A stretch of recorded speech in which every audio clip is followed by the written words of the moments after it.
When I own that every single thing that I experience in my life, everything is on me. I have the power to change it.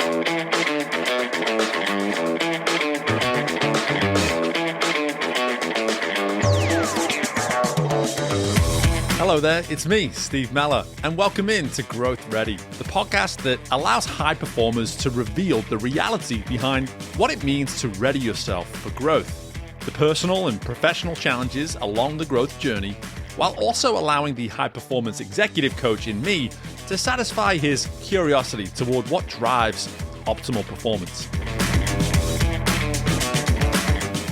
On this episode, we welcome in business coach Jason Moss, whose passion for helping entrepreneurs see what's possible stems from his personal journey of owning what comes with growth and allowing his experiences to teach him the true meaning of getting ready to achieve what you want. Hello there, and welcome in to the most recent installment of the Growth Ready podcast. I am excited to talk coach to coach today as we welcome in Jason Moss. And Jason, before we get started getting to know you a little bit more and all the work that you do today, I'm going to have you answer the question that I have everybody answer. What does it mean to you to be growth ready? It is a great question. And what comes to mind for me is a couple things. Number one, there's a level of self-awareness, I think, to growth that is absolutely essential. When I look at the friends that I have, the clients that I work with, the folks who are growth oriented, there's certainly a level of 100% responsibility. We're looking at ourselves all the time, trying to figure out where the blind spots are, where the opportunities are. So there's a level of self-awareness. There's a level of just desire, I think, to growth that is it's strange to me. You probably maybe can relate to this, Steve, but it's I feel like I exist in this bubble where everyone around me is so growth oriented because I'm surrounded by coaches. All my clients are growing and scaling businesses. So it's I almost take for granted that is the way that everyone's wired, when in reality, it is a choice. It's a choice to choose to be someone who wants to grow. And there's also a choice to choose to be in the status quo, to choose to be stagnant, to choose to just kind of keep doing the same things you've always done, the same way you've always done them. So to me, it's a conscious choice to grow, coupled with that radical accountability and self-awareness. Those are kind of the ingredients that I feel like sum up what it means to be growth ready. I love that. A nice little 1-2 punch. It's,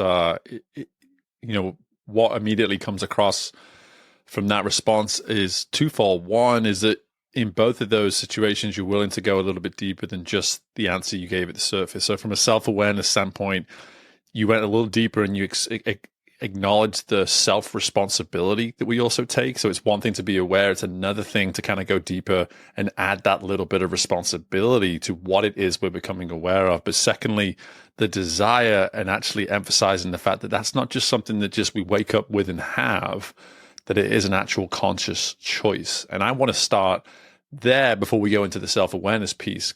For me, when you look at the work that you're doing today in this world of coaching, what is it that you're noticing when it comes to your clients when they approach you? What does desire look like when you first see it? Because it is something I believe can be refined and we can work through. And I think that's what we're doing in our world as coaching. But when someone typically comes to you and says, hey, I think it's time I get myself a coach, how does desire generally sort of show itself in that initial encounter? I think we're either pushed by pain or pulled by a vision. And when I look at the people who come to me that are in that place where they want to grow, it's one of those two things. So for me, I work with entrepreneurs. I help entrepreneurs scale and grow businesses. The first scenario is someone comes to me because they're at a place where they're struggling in business and maybe their business isn't where they want it to be. Revenue is stuck. They feel overwhelmed. They're juggling way too many hats. They've hit the cap in their own business, and that's causing them a lot of pain. And that pain drives someone at a certain point to get to that moment where they realize, if I don't change things, things are going to get way worse.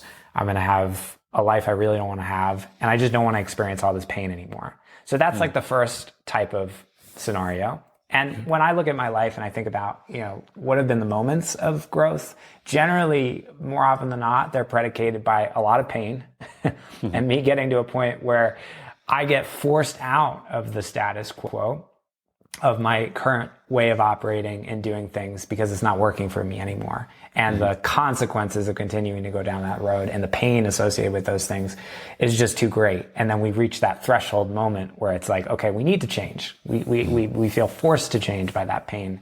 That's the first scenario. And then there's another scenario, and most people, maybe listening to this are like, does it always have to be from a place of pain? I think many of us are waking up to this idea that we don't always have to be driven from this place of things are horribly wrong and I need to fix them. But there's this calling or this deeper part of us that's pulled. Like when I look at my life today and I look at the thing that drives me, it's not that anything's horribly wrong in my life. I actually feel like I have a really great life and I'm really happy with a lot of aspects of my life, but I feel called by this vision, by this way that I want to serve, by the impact that I want to make, by the vision that I have and the potential that I know is within me. And so there's this deeper sense of being called or pulled by a vision. And that's the thing that motivates me to push my own self and grow and evolve. And so it's one of those two things. It's either the pain or it's the vision. And those are the two things that are going to drive somebody to want to grow. Yeah, I really appreciate you personalizing that response too, because I think in our role as coaches, sometimes it's easy to come on podcasts like this and just speak from the perspective of our clients and how people typically come to us. And it's important, and I alluded to this before we press record, is that one of my favorite things about having a coach come on the show from time to time is just to kind of let that whatever that perspective is that people have of a coach, whether it's maybe like, oh, they've got it figured out. It's like, no. Let's just stop right there.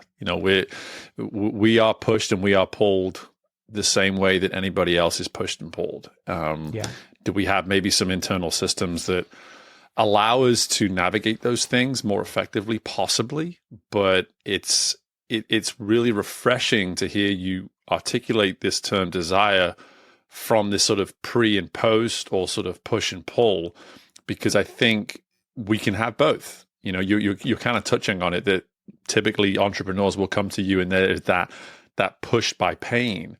But at the same time, if you really start to get in there and under the weeds, you start to realize that there is this ambitious individual within them that sees this abundance, that sees this potential, and that maybe the pain is kind of overwhelming and clouding their ability to see the fact that, oh no, deep down I am pushed. Deep down I do want more, and I'm really excited and driven by that. But for whatever reason, I've decided to approach Jason based on the pain at hand right now. Yeah. And that for me, that is really encouraging and hopefully affirming to a lot of people listening. Yeah. I mean, both are okay. I don't have any value judgment about either of them. And I've experienced both of them in my life, to your point. I mean, I still feel like in many ways I am pushed by pain, and there are aspects of my life that growth drives me to want to improve because something's not working, or I know it's not as good as it could be. But more and more, as I've been on this journey of personal development and expansion and growth, I find that more and more my life is more driven from that place of vision and possibility, and more of this expansive sense of what's possible, and less like, oh my God, let me just go around and fix all these problems in my life. And ultimately, I think that's where we all want to move to. But wherever you are on that journey, there's nothing wrong with whatever motivates you. At the end of the day, I'm all for growth, however it gets to happen. And pain is an incredible tool that can drive us to want to make those changes for the better. Yeah, and pain is actually something that we've had come up a couple times in 2025 on the podcast, and how, there is this almost scale, if you will, of pain. Like, is the pain that comes with the work around growth greater than the pain that we're maybe suffering from just simply being in stagnation, like you touched on earlier? Like, how do we navigate that? And something that I heard you speak to when you first gave me that insight on that first question is that you touched on community a little bit. You touched on the people that we surround ourselves with, and the importance of whether or not, if we do have that desire, are we positioning ourselves for that desire to effectively be brought out of us. Because to your point, if we do allow ourselves to sit, let's say maybe in isolation with this pain, this inability to act, then the likelihood of us doing anything with it is slim to none. And so I'd love for you just to kind of talk through from your experience. I certainly have my own thoughts on this, but from your experience of just the power of community and the power of the connection when it comes to effectively utilizing that desire that we have internally. Yeah, it's a great question. And it's one of the biggest, I think, things when I look back on my journey that's made the impact. I mean, I've invested at least $200,000 into hiring coaches, mentors, going through masterminds, group programs, all those experiences. The thing that has been the most impactful for me from my own standpoint with growth has been getting in the room, particularly with other entrepreneurs, because that's my world, and surrounding myself with people who are several steps ahead of me on my journey, whether that's masterminds, whether that's in person, whether that's even just group programs and things like that. There's a couple of powerful things that happens. Number one, I think when you're surrounded with people who represent an edge for you, that are showing you what's possible, it helps you raise your own standards. And I think that's the first thing that needs to happen. But number one, even before that, there needs to be an awareness that there's another possibility for us. And so many times it's like we surround ourselves with people who are where we are, and that just becomes the status quo, and that becomes the normal. And there's not even that sense of, oh, I can experience something different, or my business could be at a different place, or I could experience this kind of a relationship. We just think that this is normal and this is the default and this is how it is because our surroundings naturally reflecting that to us. So, and when you get in the room with people who are playing at a different level, who are representing a different possibility, the first thing that happens is there's that moment of awareness, which I think for a lot of people is the first thing that needs to happen. There's that sense of, oh, something can be different. I'm here and I could be over there. And that creates a possibility. Now, what most people will do in that moment, most people who are not super growth oriented, is they will judge. Their mind's going to come up with all sorts of reasons why they can't have X, Y, Z. You see this a lot with rich people. Like our culture has this, we shame rich people. And I'm not saying, if you look on Netflix, like what are all the documentaries you find on Netflix about rich people? There's a bunch of scammers, a bunch of people who are ripping people off. We have this sense that like culturally we've othered rich people. And I find it fascinating because on some level, everybody wants to be rich. If they're not actually saying that, they're lying to you. Like most people want more money. And yet we have this sense that we look at people who are rich and we judge them. So I think that when you have that moment of awareness, one of two things is going to happen. You're either going to say that person is not a human being, that person is a scammer, that person is, your mind's going to come up with all sorts of reasons to basically justify your own current position. That's the mindset of stagnancy, because it basically allows you to feel comfortable where you are and to justify your current role and how you're playing. And a lot of people just spend their whole life, that's what they do, and they never change because of it. And on the flip side, there's very few people who will look at those situations and they'll go, if that person can do it, maybe I can learn something from them, or maybe I can do this too. And so in that moment, there's that possibility for growth just by being surrounded by other people who are representing a new possibility for your life. So it's the awareness, and then the raising the standards is kind of the second piece here, where it's like once you see that there's another possibility, then it becomes, well, how do I raise the bar for me? And just being surrounded by other people. When I was early on in my entrepreneurial journey, I had a friend of mine who was running a very similar business as me, and we were making around the same amount of money. We were making around six figures. And over the course of several years, I watched as he made investments in himself.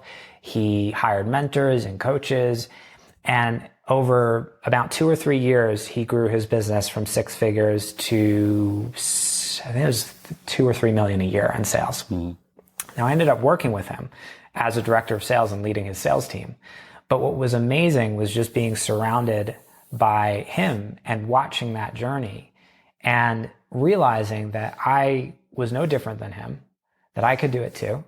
And also seeing his level of standards and how he held himself and the choices and decisions that he made, and then being able to model that for my own life. And that was what allowed me to, scale my own business past $500,000 a year in sales. I don't think I would have been able to do that had I not been in the room with someone and been best friends with someone and had conversations with this person every single week to just kind of absorb the way that they thought about their world and their business and start to model some of those decisions through the awareness as well as the choice to raise my own standards. So I think that's the power of community. Yeah. It's the piece on standards is really insightful, and I think it allows anybody listening to this who maybe for whatever reason they're not as motivated by money. Maybe a word that I always like to use is wealth as opposed to rich. It's just like wealth almost it indicates that maybe someone's more concerned about what they do with their resources as opposed to just simply having their resources. And the reason I even say that is that for someone listening to this to say like, well, maybe what I have at my disposal could be greater just by simply having a set of standards that excite me and that allow me to see what I could be doing with any amount of wealth that I eventually create for myself. And again, if you're not wealthy in money, maybe you're wealthy in other ways. And I think that is something that I'm hearing from you in terms of the intentionality around that, to just not only know, hey, this is an idea of what I want, but then to create a community, going back to what was kind of a twofold approach again, is people that are in your world and people that are further ahead in your world, just to be able to say like, I'm not intimidated or scared to reach out and bridge a relationship potentially with someone who has been in my shoes where I'm at currently, and that represents in some way, shape, or form a standard, to go back to that word, a standard that, hey, you know what? Whether I want to be as wealthy as they are financially, I don't know. I just know that the world that they've created for themselves in terms of opportunities, in terms of standards, etc., that is something that I'm excited by, and it is something I feel I'm capable of having for myself as well. And so it just that intentionality around the standard, I think, is something we can all do better at just being conscious of, right? Yeah. Yeah. And the awareness of just being around other people who are operating differently is, I think, what allows us to realize what those standards could be and what shifts we might need to make in order to elevate our own standards for our life. Yeah, and you alluded to the difference as well. Like, when you talk about possibilities, we suddenly say, okay, there's a difference then. There's something I have to do different, which allows us to kind of bring that first part of how you answered the first question with the self-awareness is, if I need to start showing up differently, doing differently, being differently to everything that I am and represent each and every day, then at some point there's a first step, right? There's a first step. And we've alluded to the power of how we can use relationships and community. But I'm curious, just even when you look at beyond that part and you say, now let's just talk about someone's ability to hold themselves accountable. Maybe they don't decide to invest in a coach in a community, but maybe someone's listening right now and they say, hey, you know what? From a self-awareness standpoint, where do I even start? It can't just be as simply as looking at myself in the mirror every day. So I'm curious, like when you provide me that insight at the outset, what parts of self-awareness are a good place for us all to be considering starting? I think the first piece is radical ownership and taking 100% responsibility for every single thing that you experience in your life, which you've probably heard before, and many people listening to this. But here's my experience. Yeah, I've coached and mentored over 1,000 clients, and it's so easy to externalize when things aren't working. I mean, really good entrepreneurs, I still notice parts of myself that all the time that want to blame outside circumstances, that, point the fingers externally. Like it's the entrepreneur who it's like when, maybe they're posting on social media and their content is not performing or they're not getting visibility. And it's so easy to say, well, it's the algorithm, or like, and I'm like, no, it's not the algorithm. It's you. Your content sucks. You got to get better at creating better content. And so there's so much, and that might sound a little harsh, but my experience is there's so much power that comes from taking responsibility, because when I own that every single thing that I experience in my life, everything is on me. It's I've created it. I have the power to change it. I have the power to change my relationship to it so I feel differently. There's so much power that comes from taking responsibility. And I think the first thing, before we even talk about self-awareness, is that piece. Because there's no power. If you don't take ownership for something, there's no power to change it. Mm-hmm. So most people I find are just spending their entire lives pointing the finger elsewhere.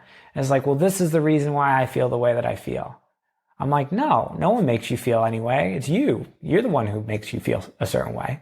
You experience something outside yourself, and then you create a meaning inside yourself that has a biochemical response. And so you can change the meaning that you're giving to a certain situation and change the way you feel.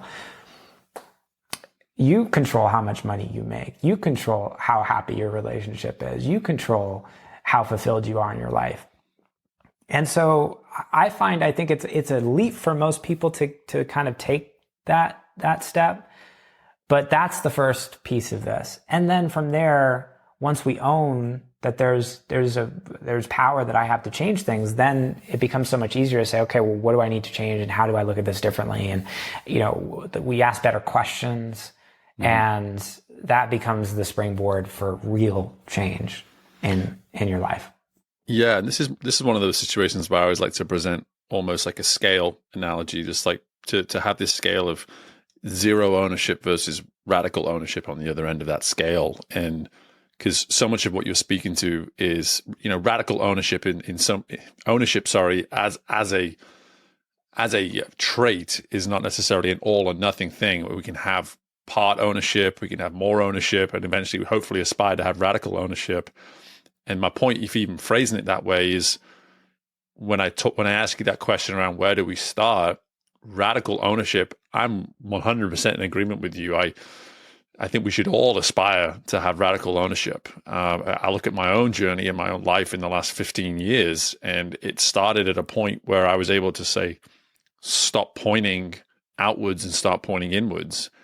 And I got better at maybe one area of my life where I started to point inwards. And over time, I learned how to do that more and more. And to your point, we then get to do it more effectively, even in our relationships, even in our whatever, or these other areas of our lives that become more and more external to ourselves. Suddenly, we can get better at owning those pieces too, knowing that it always starts with us. I'm curious when you look at just your journey, because I do know there's sort of a similar path for yourself around sort of 9-10 years ago when you decided to step into what it is you're doing today. What was some of that initial experience and I guess lessons that happened for you to get serious about this element of radical ownership? I think for me, it was going through a lot of depression in my life. When I was 21, I was diagnosed with cancer, and I went through several years of treatment. And for several years after that, I just kind of felt like I existed in this place where I was in survival, and every day I would wake up and, I had a lot of anxiety. I was afraid that my cancer was going to come back. And I lived in that place for years. And then at a certain point, I remember going through and starting to explore, having more of like a spiritual awakening and going through my own relationship with spirituality, which never been a part of my life growing up. But I had so much pain at that point that I was really seeking a deeper understanding for my life. Mm-hmm. And starting to have these insights and realizations, and realizing that I could hold everything that had happened to me differently. And then I felt completely different because of that. And finding a way to move through that experience and come out the other side, and to alchemize that, and to come to a place where I can honestly say I'm like incredibly grateful for that experience. And it's served me in so many different ways. And I've become the person that I am because of that. That took a lot of work. Like, that was an intentional process of meeting that experience, of working with the way that I was holding it, the way I made it, the meaning that I gave, and coming out the other side and realizing that I could take the hardest thing that had ever happened to me in my life, the most challenging experience I'd ever been in my life, and come out the other side and say, and look back and say, wow, I'm really grateful that happened. and to realize the power that we have to be able to shift the relationship that we have to life. Through that experience, I think that everything else in my life, that's given me a model that I've taken and I've pulled into every aspect. Because it's like when you can do that for something like that, I mean, I didn't know if I was going to be here, 10 years later. And coming out the other side and being able to take that experience and turn it into magic, to me, it just makes everything else in my life like, of course I can do that. I can do that. Absolutely. With Absolutely. Yeah. I was just going to say, there's a way that you phrase that.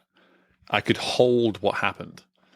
Like, I think that is such a beautiful metaphor and just state of imagery that we can all look at and say, what is that thing in your life that for whatever reason you point at it from a distance or you refuse ownership for it when you could literally pick it up and hold it in your hand and just say, what is stopping me from taking full ownership for this? Because we have similar stories in terms of adversity. I am not a cancer survivor, but I am someone that's gone through depression, and life handed me a really bad hand about 12 or 13 years ago.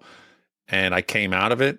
And to your similar insights of yourself, I was able to look at that and say, if I can do that, then I can do just about anything. But it truly began when I looked in my darkest moment and said, it's hard for you to see this right now, Steve, but you brought yourself to this moment and you have to hold that. You have to hold accountability for that and say, if I brought myself here, I'm the one responsible for getting myself out of here as well. And that was my first internal point at myself, right. Yeah, and I feel the same way about having cancer. And I think there's so much power in that moment. And the beautiful thing about life, this is where I think pain is a beautiful teacher, because the pain of that moment was what created that shift. Mm-hmm. And I see life as this beautiful, it's like life is giving me what I need all the time. Mm-hmm. And if life's giving me pain, it's because there's something in me that life is basically calling to shift and change. And the pain is me resisting whatever needs to be evolved and shifted within myself. And so if I don't want to experience all that pain, I can find what that thing is and shift it. Or I keep experiencing pain, and that pain is going to drive me at some point to make a change. So this is where it's like, man, what a beautiful thing. We've got pain in our life. Like, what a beautiful thing you went through all that depression, and me too. What a beautiful thing I had cancer, because that was the thing that motivated me to change and to look at things differently. And that's amazing about life, that it does that. It does. And I want to go back to a sentiment that you provided a little while ago. Is just, we don't want people to always act out of pain. It doesn't have to be the starting line every single time. It is one of those things I work on with my clients, and also just in general with my relationships, is whenever people bring problems to me, so to speak, pain, we can insert any word you want, synonyms of that, to flip the script immediately and say, what possibilities do we have right now? I hear the problem, I hear the pain, but what possibilities do we have right now? Which takes us to the other side of that desire insight that you shared with us at the beginning, is how can we allow our vision to pull us as opposed to our pain to be this thing that pushes us? The two can be effective, but I'm now curious, just to sort of bring it into the here and now in the work that you're doing, Jason, how more effective do you feel your clients are, or just we are as people, when we're allowing ourselves to be pulled by the vision as opposed to be pushed by the pain? Yeah, I love what you just said, and that those reframes and those shifts and the ability to take pain and turn it into vision through the power of a coaching question. Mm-hmm. Pain is not a very clean energy in my experience. And the times that I've been driven by pain, I notice that I feel tired, I feel burned out, I feel restless. And you'll notice this, I would imagine if you're listening to this, you probably know what that feels like. You've been through cycles of that. Maybe even right now in your life, you're noticing like what's driving you. So I'm always interested, like particularly, my lane is entrepreneurship. When I work with entrepreneurs, I'm always interested in sustainability because the thing that actually makes entrepreneurs successful is how do we play the long game? Because no one's going to be successful in the short game.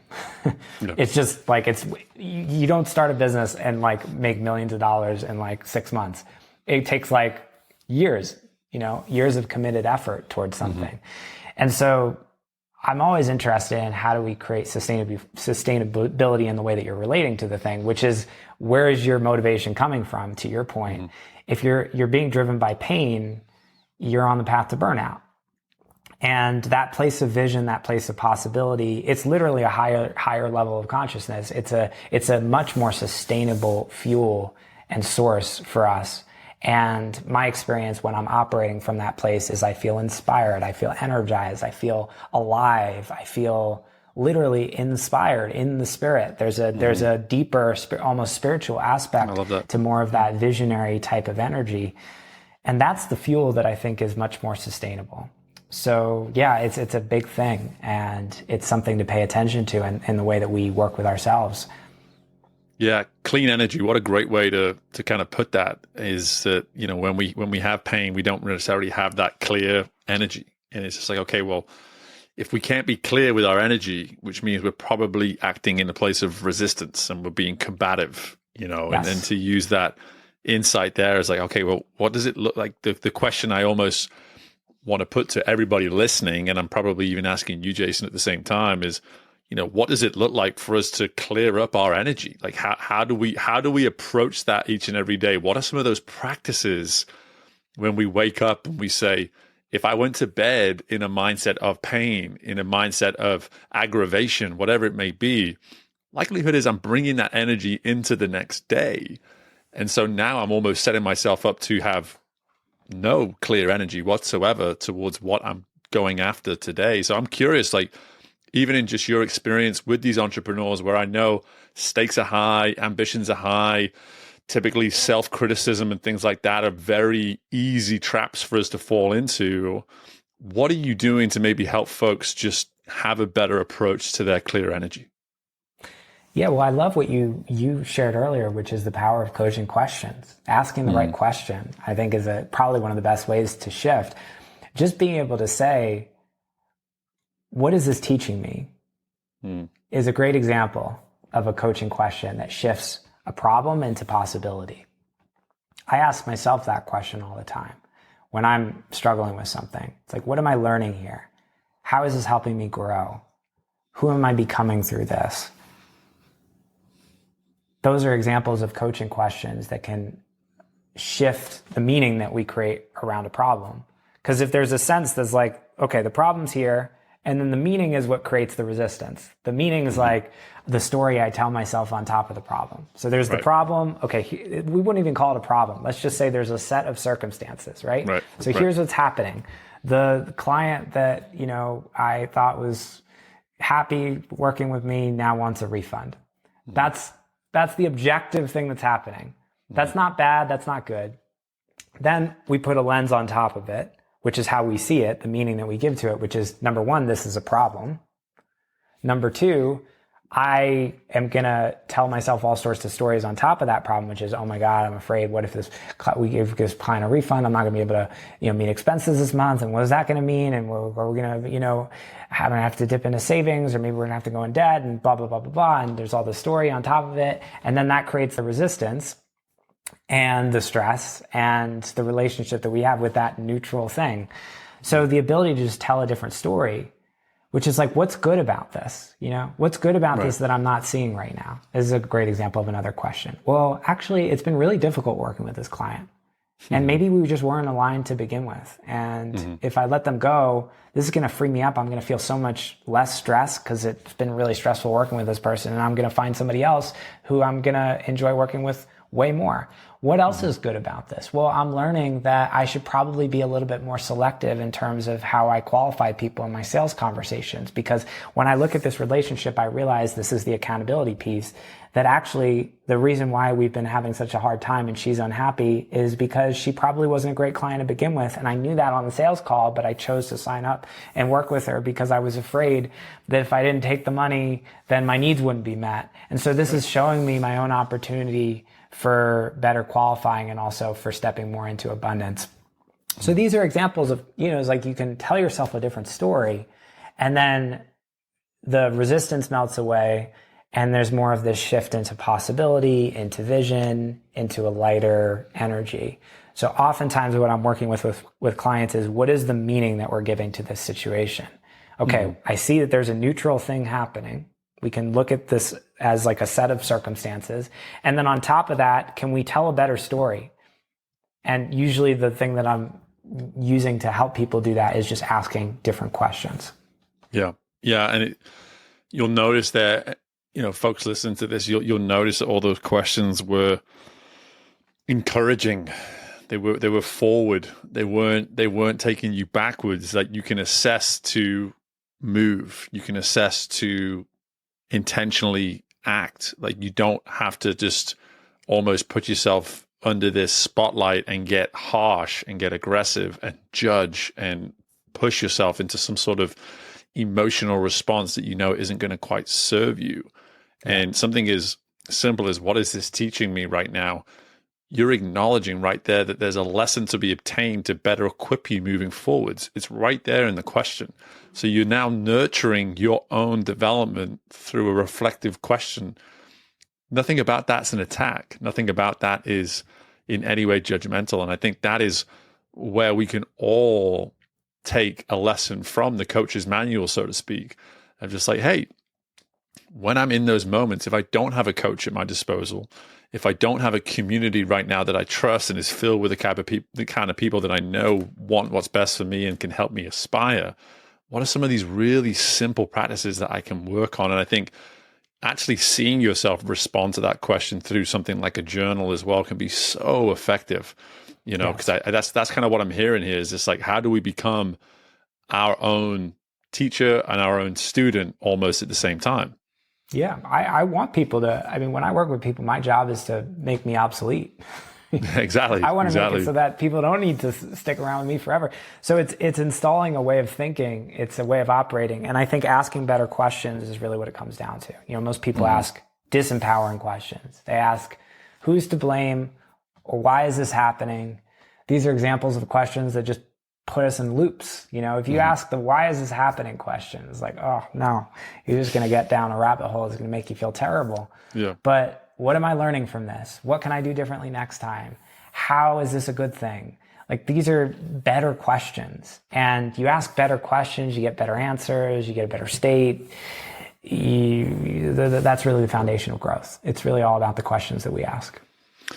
Well, what a wonderful insight to kind of land the plane on this whole conversation, with you just tying it back to growth there at the end, Jason. And for anybody watching this on YouTube, you may have been wondering the whole time who is who. You got two bald, bearded guys both wearing a gray sweatshirt. So this is one for the audio version. Aside from the British accent, that does help a lot in terms of distinguishing us. But Jason, I'll be honest, before I let you go, man, I just want to acknowledge, man, like, the part of this, when I first started the show, we're multiple hundred episodes in now. It was always important to me, even as a coach with my own coaching business, to bring on fellow coaches where I could just have a coach to coach conversation where at the heart of it, the return for the listener was going to be some form of insight, if not multiple insights, that would be for their good, for their betterment of their growth. And I just want to acknowledge that you've been able to do that for us, and you've allowed me to improve as a coach in this conversation as well, which I always appreciate. But before I let you go, if there's any entrepreneurs listen to this that are just like, Jason sounds like the kind of guy that I definitely need to have a chat with, brother, where can we learn more about you? Yeah, well, it's good to connect, man. It's good to meet another fellow bald-headed, bearded dude in the wild. And I appreciate you bring me on. It was a blast to speak with your community. So yeah, if you want to connect, so I work with entrepreneurs, help entrepreneurs, online business owners scale and grow their businesses. You can go to jasonmoss.com. That's MOSS.com. That's our hub for all things what I do. We got a great YouTube channel too with tons of free content if you're interested in scaling and growing a business. Some of my best free resources there. So that's a great place to check out as well. And feel free to shoot me a message on Instagram too. I love connecting with people and saying hello, and I would love to hear what you learned from the episode. Absolutely. Well, again, Jason, thanks so much for the generosity of insights and for the time. Best of luck with everything, brother. Talk to you soon. Thank you. Appreciate it. And my thanks again to Jason for joining us on the show today. And really the insight I want to provide as we wrap up is this notion of life giving us what we need. And it's really hard to see it in the moment. You know, Jason has his story there with cancer, and I have my story with depression. And we all have those stories, those parts, those chapters of our journey where we can say, you know, this was a really hard time for me to see how anything that was happening to me could possibly be for the better, be for my good. And then we go back many years later and we look and we say, well, in many ways it defined me. In many ways it set me up. In many ways it brought me to where I am now. So even something like that can provide such adversity and such challenge and leave you so discouraged, in certain cases depressed, is there a possibility that it's exactly what we need to be happening to us at that time to get us to wherever it is we intend to eventually get to? That's the growth journey, folks. When we talk about being growth ready, the ready piece is making the most of those opportunities that we maybe weren't expecting to come our way and trying to frame them as something that can be for us and to serve our growth.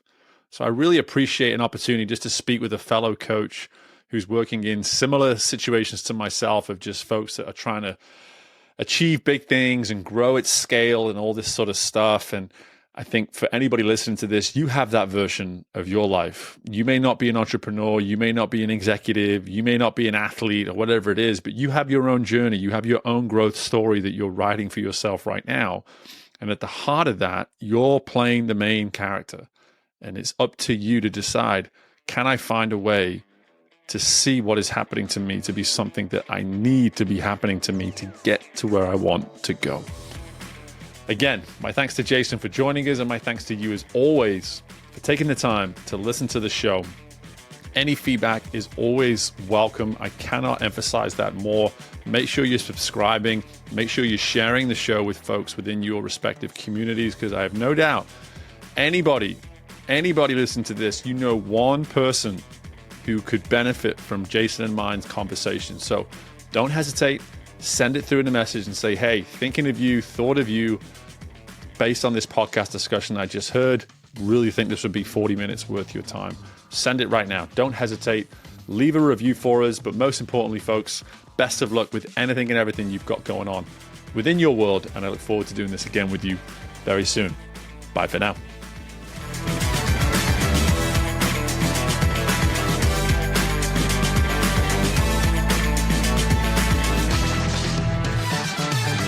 Thank you for tuning in to Growth Ready. If you liked what you heard and are feeling ready to grow, be sure to leave a 5-star rating, subscribe to the show, and share the episode with someone you know is ready to fuel their growth journey today. We love our community, so don't hesitate to reach out to us at podcast@growthready.com. And until next time, we are Growth Ready, and you will be too.